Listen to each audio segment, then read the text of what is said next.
أعوذ بالله من الشيطان الرجيم بسم اللہ الرحمن الرحیم۔ السلام علیکم ناظرین، میں لو اسلام چینل سے مخاطب ہوں۔ ناظرین کرام، آپ کو معلوم ہوگا کہ کتا ایک ایسا جانور ہے جس کی برائی کے لوگ مثالیں دیتے ہیں، یعنی کہ کتے جیسا بھوکا، کتے جیسی عادتیں ہیں، اور یہ بھی سب کو معلوم ہے کہ جہاں پہ کتا ہوتا ہے وہاں فرشتے نہیں آتے، لہذا اللہ تعالیٰ نے کتے کو پیدا کیا ہے تو اس کے اندر ضرور کوئی نہ کوئی خوبی بھی ہوگی۔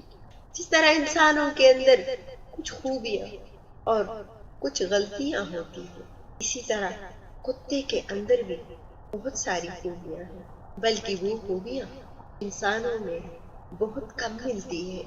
آئیے معلوم کرتے ہیں کہ حسن بصری رحمت اللہ علیہ کتے کے بارے میں کیا فرماتے ہیں۔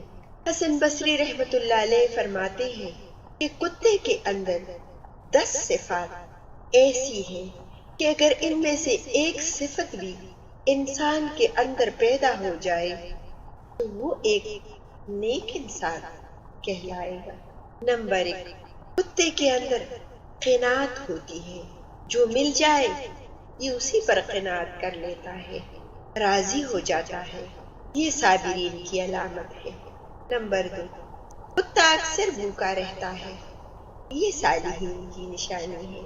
نمبر 3، کوئی دوسرا کتا اس پر زور کی وجہ سے غالب آ جائے تو یہ اپنی جگہ چھوڑ کر دوسری جگہ چلا جاتا ہے، اور یہ راضیین کی علامت ہے۔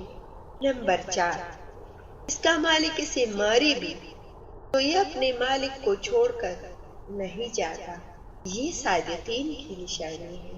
نمبر 5، اگر اس کا مالک بیٹھا کھانا کھا رہا ہو تو یہ باوجود طاقت اور قوت کے اس سے کھانا نہیں چھینتا، دور سے ہی بیٹھ کر دیکھتا رہتا ہے، یہ مساکین کی علامت ہے۔ نمبر 6، جب مالک اپنے گھر میں ہو تو یہ دور جوتے کے پاس بیٹھ جاتا ہے، ادنا جگہ پر راضی ہوتا ہے، یہ متوازین کی علامت ہے۔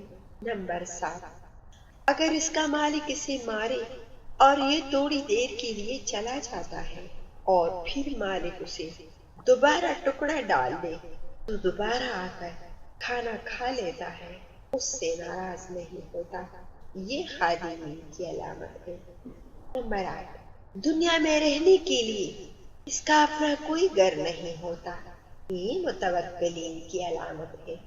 نمبر 9، رات کو یہ بہت کم سوتا ہے، یہ محسنین کی علامت ہے۔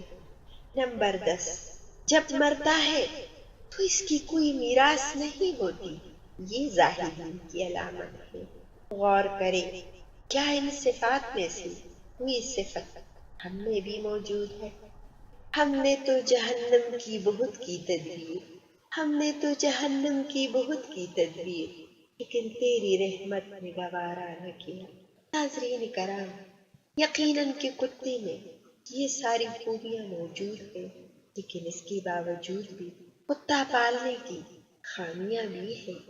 اگر ہمارے گھروں میں کتوں کی وجہ سے فرشتوں کا آنا بند ہوتا ہے، انسان کو تو کتوں سے زیادہ ملائکوں کی ضرورت ہے، لیکن جانوروں پر ہمیشہ رحم کرنا چاہیے۔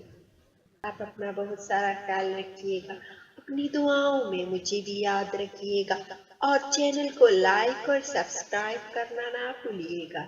بہمان خدا۔